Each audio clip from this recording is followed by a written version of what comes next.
అందరికీ నమస్కారం.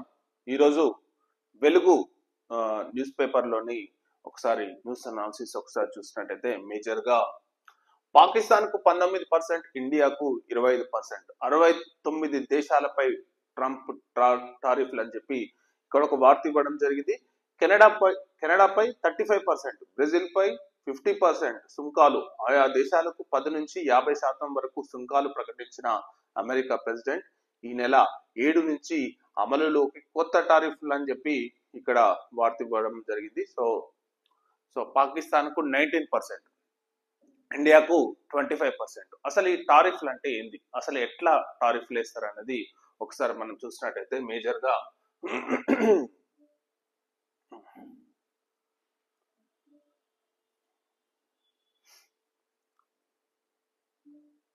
అసలు అమెరికాకు భారత్కు బిజినెస్ ట్రేడ్ అనేది ఎట్లా ఉంది. సపోజ్ ఇండియా నుంచి అమెరికాకు $86 బిలియన్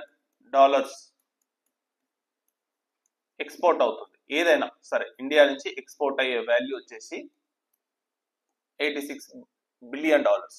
సో అమెరికా నుంచి ఇండియాకు ఎక్స్పోర్ట్ అయ్యే వాల్యూ వచ్చేసి $46 బిలియన్.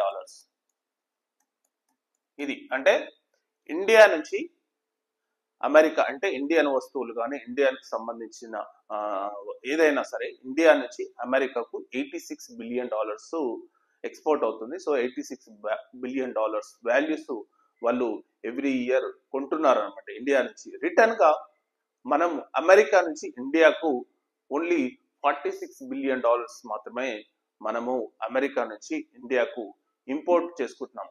ఇక్కడ ట్రేడ్ డెఫిషియట్ వచ్చేసి $40 బిలియన్ ఉంది. ఇక్కడ ట్రేడ్ డెఫిషియట్ అంటే మనమేమో ఎక్స్పోర్ట్ చేస్తున్నది ఎక్కువ, సో వాళ్ళ దగ్గర నుంచి తీసుకుంటున్నది తక్కువ. సో మనం ఎక్కువ వాళ్ళకి అమ్ముతున్నాం, వాళ్ళ దగ్గర నుంచి తక్కువ తీసుకుంటున్నాం. సో దాన్ని ట్రేడ్ డెఫిషియట్ అంటారు అనమాట. ఈ ట్రేడ్ డెఫిషియట్ ప్రెసెంట్ ఎంత ఉందంటే $40 బిలియన్. సో ఈ $40 బిలియన్ కు అతను 25% టారిఫ్ ని వేస్తుంది అనమాట. ఇది టారిఫ్ వేసే ఈయన ట్రంప్ చెప్పిన ఫార్ములా అనమాట. ఏదైతే ట్రేడ్ డెఫిషియెంట్ ఉందో ఆ ట్రేడ్ డెఫిషియెంట్ కు 25% టారిఫ్ ని విధిస్తారని చెప్పి అది ఈ ప్రతి దేశాలకు ఏదైతే ట్రేడ్ డెఫిషియెంట్ ఉందో, ఎందుకంటే అమెరికాకు చాలా మంది ఎక్స్పోర్ట్ చేస్తారు. సో అమెరికా నుంచి రిటర్న్ తీసుకున్నది చాలా తక్కువ, ఎందుకంటే అది చాలా కాస్ట్లీ ప్రొడక్ట్స్ ఉంటాయి. సో అంత కాస్ట్లీ ప్రొడక్ట్స్ ను ప్రపంచం భరించలేదు కాబట్టి సో చాలా మంది తక్కువ కొంటారు, ఎక్కువ ఎక్స్పోర్ట్ చేస్తారు. సో మీ ఎగ్జాంపుల్ చూసినట్టయితే 35% కెనడా, బ్రెజిల్ పై 50%. సో నాకు తెలిసి ఓన్లీ బ్రిటన్ కు మాత్రమే 10% మాత్రమే ఇచ్చిండ్రు. సో నార్మల్ గా ఇదివరకు ఎంత ఉండేది అంటే ఇదివరకు 10% మాత్రమే ఉండేది, కానీ ఇప్పుడు ప్రెసెంట్ గా 25% చేసింది. 25% లో ఏ వస్తువులు వస్తాయి, ఏ ఉంటాయి అనేది అది ఇంకా ఫర్దర్ గా డీటెయిల్ గా ఉంటది. సో ఆ డీటెయిల్ మనం ఎప్పుడైనా డిస్కస్ చేయొచ్చు. సో ఇది ట్రంప్ టారిఫ్ విషయం. నెక్స్ట్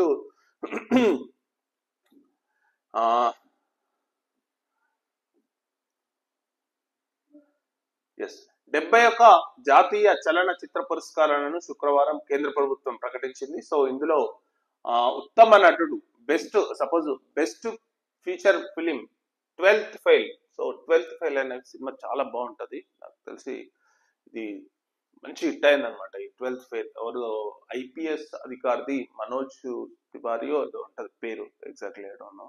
సో అతని ఆత్మకథ అనమాట. అతను ఇంటర్మీడియట్ టు డిగ్రీ స్టేజ్లో ఎంతో స్ట్రగుల్ అయ్యి ఆ తర్వాత IPS ఎలా అయ్యాడు అనే దానిపై ఒక సినిమా అనేది చాలా అద్భుతంగా ఉంటది. సో ఆ సినిమా నటనకు కూడా విక్రమ్ కూడా ఉత్తమ నటుడుగా అవార్డు వచ్చింది. సో బెస్ట్ ఫీచర్ గా కూడా 12th ఫెయిల్ అవార్డు దక్కించుకోవడం విశేషం. Next best popular films Rocky Aur రాణికి ప్రేమ్ కహాని అనమాట. సో ఇది బెస్ట్ పాపులర్ ఫిలిం. సో ఉత్తమ నటుడు వచ్చేసి షారుఖ్ ఖాన్ జవాన్ లో నటించిన సినిమాకు అంటే జవాన్ సినిమాలో నటనకు షారుఖ్ ఖాన్. విక్రాంత్ మస్సే ఇతను 12th ఫెయిల్ లో నటనకు రావడం జరిగింది. సో ఉత్తమ నటి వచ్చేసి Rani Mukherjee, Mrs Chatterjee versus Norway అనే చిత్రంలోనే ఈ సినిమాకు రాణి ముఖర్జీకి రావడం జరిగింది. సో ఉత్తమ తెలుగు చిత్రం వచ్చేసి భగవంత్ కేసరి, బాలకృష్ణ నటించిన Bhagavanth Kesari. So best lyricist వచ్చేసి కాసర్ల శ్యామ్. సో బలగం సినిమాలోని బెస్ట్ లిరిసిస్ట్ అతనికి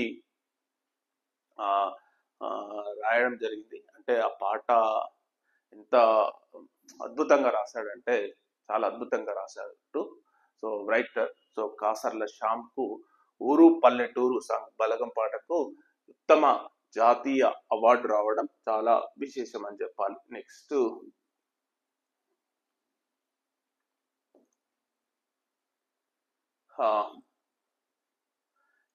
చేతికి రిపోర్ట్లు ఇక యాక్షన్. కాళేశ్వరం విద్యుత్ కమిషన్ల నివేదికల ఆధారంగా క్రిమినల్ కేసులు, లీగల్ సమస్యలు రాకుండా పకడ్బందీగా చర్యలు తీసుకోవాలని సర్కారు నిర్ణయం అని చెప్పి ఇక్కడ ఒక వార్త అయితే ఇవ్వడం జరిగింది. ముఖ్యంగా కాళేశ్వరం ఏదైతే కమిషన్ వేసారో జస్టిస్ పిసి ఘోష్ కమిషన్ వేయడం జరిగింది కాళేశ్వరంపై. సో కాళేశ్వరంపై పూర్తి నివేదిక అతను గవర్నమెంట్ కు సబ్మిట్ చేయడం జరిగింది. మరియు విద్యుత్ పై వాటిపై కూడా అక్రమ నివేదికలు అంటే నివేదికలు ఏదైతే విద్యుత్ అక్రమాలపై ఏదైతే గవర్నమెంట్ వేసిందో వాటిపై నివేదికలు అన్ని మరి చేతికి రావడం జరిగింది. మరి త్వరలోనే మరి చర్యలు ఉంటాయా, మరి ఏ విధంగా ఉంటాయి, మరి ఎట్లా ఉంటాయి అనేది చూడాలని చెప్పి ఇక్కడ అయితే వార్త ఇవ్వడం జరిగింది. నెక్స్ట్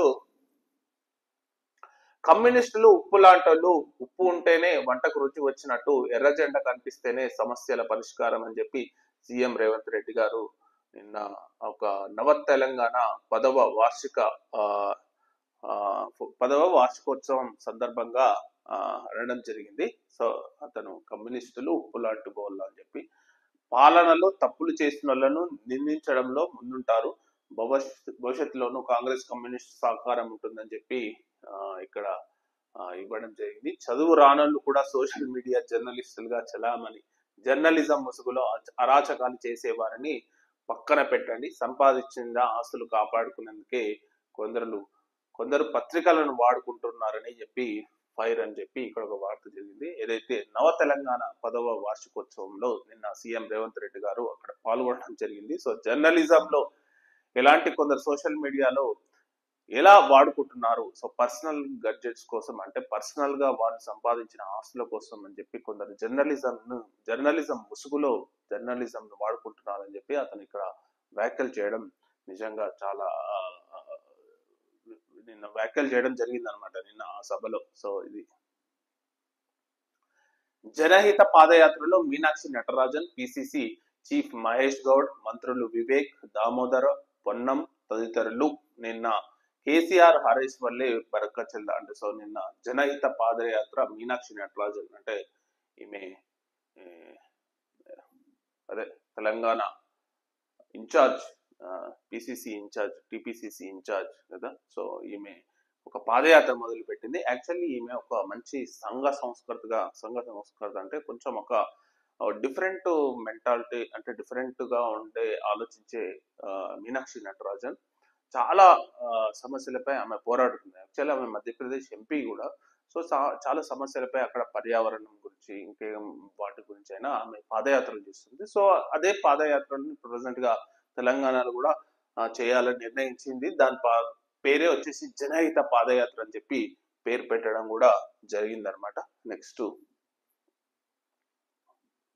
ఢిల్లీకి సీఎం రేవంత్ రెడ్డి ఇవాళ ఢిల్లీలో AICC legal cell mega event, రాజ్యాంగం సవాళ్లు దృక్పథం మార్గాలు థీమ్తో సదస్సులో ప్రసంగించనున్న ముఖ్యమంత్రి.